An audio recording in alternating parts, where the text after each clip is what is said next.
Bienvenidos una vez más a Night Researcher. Soy su anfitrión, el investigador nocturno.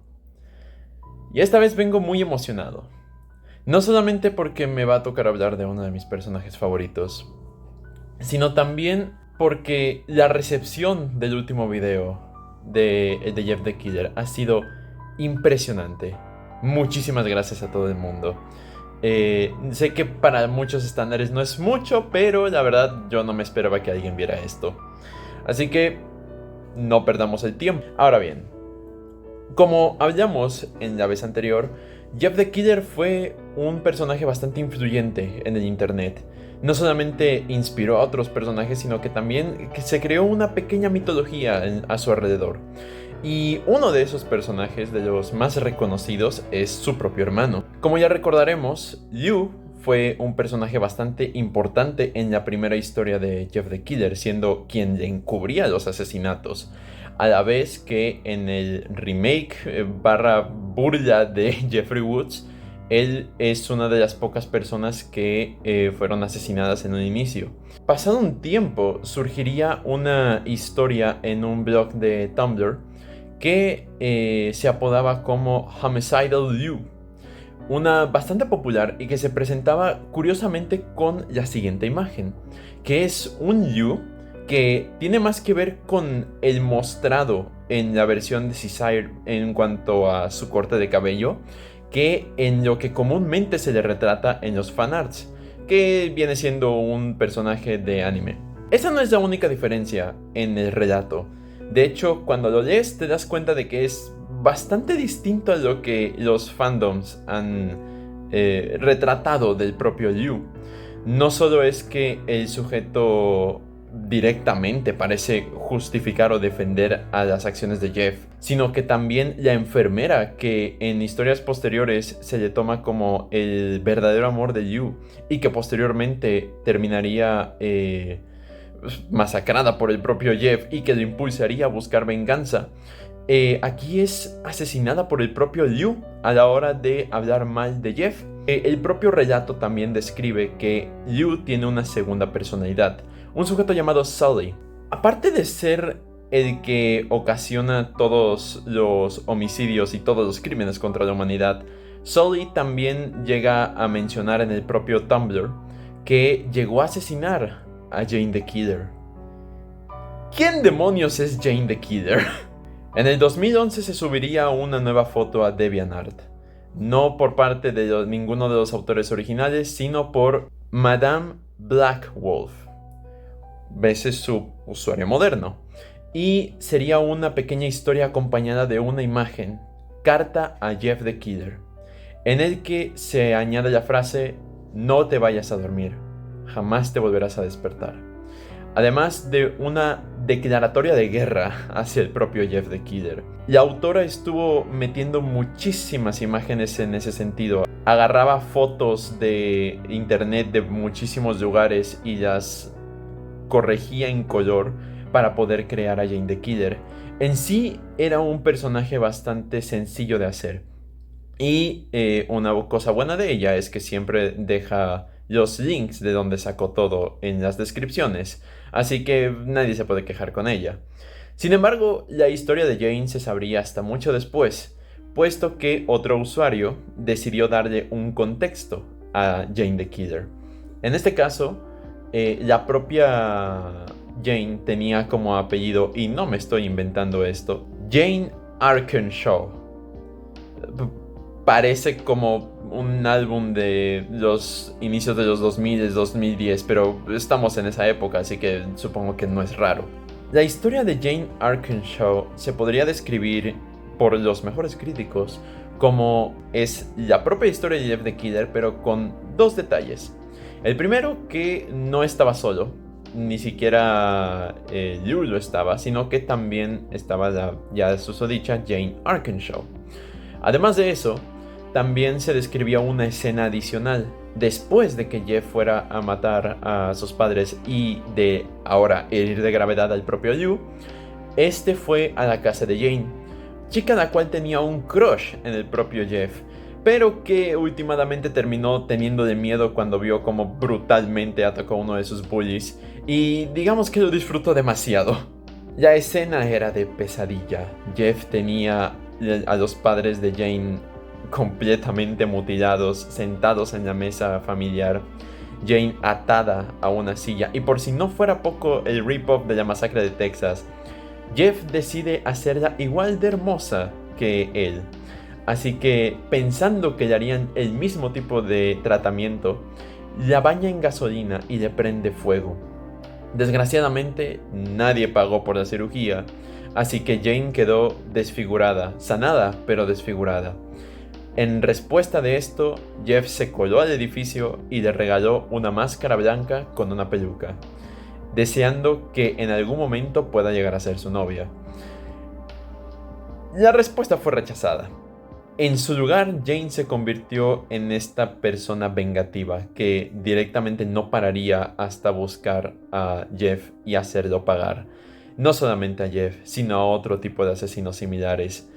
Esa premisa, por más edgy que parezca, lo cierto es que era más un llamado a otros personajes que estaban surgiendo a la par de Jeff. Y el nombre de esta chica también sería cambiado. Ya no sería Arkanshaw, sino Everlasting. Por si tenían dudas. Sin embargo, esto no le hizo gracia a Madame Blackwolf. De hecho, considera que ese otro personaje en realidad es un clon o una copia que alguien se inventó para suplantar la identidad de la Jane original, y para tratar de dar una mayor diferencia decidió crear su propia historia, la historia de la ahora finalmente bautizada Jane Richardson. Aquí Jane ya perdió a sus padres y ella como su hermana son huérfanas. Y de repente son tomadas por el gobierno de los Estados Unidos, que estaba bastante preocupado por la cantidad de asesinos psicópatas que empezaron a salir de repente, y deciden utilizarla para un proyecto secreto. Odio líquido. Esta cosa, que parece más el suero del supersoldado, se le fue inyectada en la piel a Jane, que posteriormente llegó al resto de su cuerpo, lo que le dio esta apariencia de piel blanca, ojos y labios negros, y aunque su cabello era rubio en un inicio, también se volvió negro. ¿Por qué no? Es tanto el detesto que Madame Blackwolf tiene hacia Jane Arkanshaw que directamente ha hecho trabajos mentándole la madre al personaje. Y la cosa no se pone fácil después de esto. En mi investigación descubrí que tanto el creador de Jeffrey Woods, el mismo que plagió a Caesar, así como la creadora de Jane Arkanshaw, es decir, la copia, terminaron juntos, creo, en una especie de relación o quizá como compañeros, y decidieron utilizar ambos personajes para una mitología propia. Desconozco de qué sea esto y la verdad poco me interesa, así que solamente diré, si quieren buscar algo al respecto, la creadora de Stacy the Killer, el personaje que visitamos en el episodio anterior, tiene un bastante extenso resumen acerca de las controversias que estas dos personas problemáticas han hecho a lo largo de su vida. ¿Y qué pasó con Madame Blackwolf? Nada, realmente nada. Ella está bastante contenta y al día de hoy sigue actualizando en cuanto a la biografía de Jane Richardson. De hecho, se tiene entendido, ella logró acabar con Jeff de alguna manera y vive casada con una mujer llamada Mary, la cual ambas ahora tienen el apodo de Richardson. Viven en Nueva York y son dos lesbianas felices. Les recomendaría ver el DeviantArt, pero lo cierto es que el 80% de las imágenes son subidas de tono, así que si no tienen problema con eso, no se preocupen. De todas formas, los desnudos ahí no son pornográficos ni mucho menos. Yo diría que son más tirando a desnudos artísticos, es decir, simplemente apreciar el cuerpo, que con la intención de llegar a excitarte. Es por eso que no voy a poner muchas de esas imágenes aquí, no vaya a ser que YouTube me tumbe el canal. Pero hasta donde acabé de entender, Jane de hecho es una especie de celebridad en ese mundo. Aparte de eso, también el personaje no sé si se está utilizando como una especie de auto-insert o algo por el estilo, pero viendo cómo es la personalidad de la autora, la verdad es que no me extraña que Jane Richardson sea así. Puedes entrar en su perfil y lo primero que te encuentras son una selección extensa de álbumes de heavy metal. Si bien Jane Richardson es posiblemente y objetivamente mejor personaje en cuanto a su desarrollo, conclusión e incluso cómo está siendo tratado, tengo cierta debilidad por la historia de Jane Arkanshaw. Hay algo en la misma que simplemente, no sé, tal vez sea pura nostalgia, tal vez sea el hecho de que es igual de absurda que Jeff the Killer, pero la verdad, yo la preferiría bastante antes que la historia de Richardson. La de Richardson se siente como una fantasía de poder, por decirlo de alguna manera, y la de Arkanshaw se podría decir que es una historia de venganza, pero no me malentiendan. Arkanshaw no es una justiciera en el sentido de un héroe.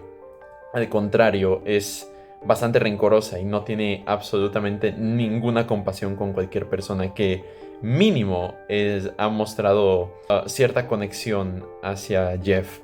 Tanto es así que se tiene la idea, al menos dentro del fandom, de que ha llegado a tomar rehenes únicamente para atraer a Jeff a un sitio, a una trampa, a una emboscada.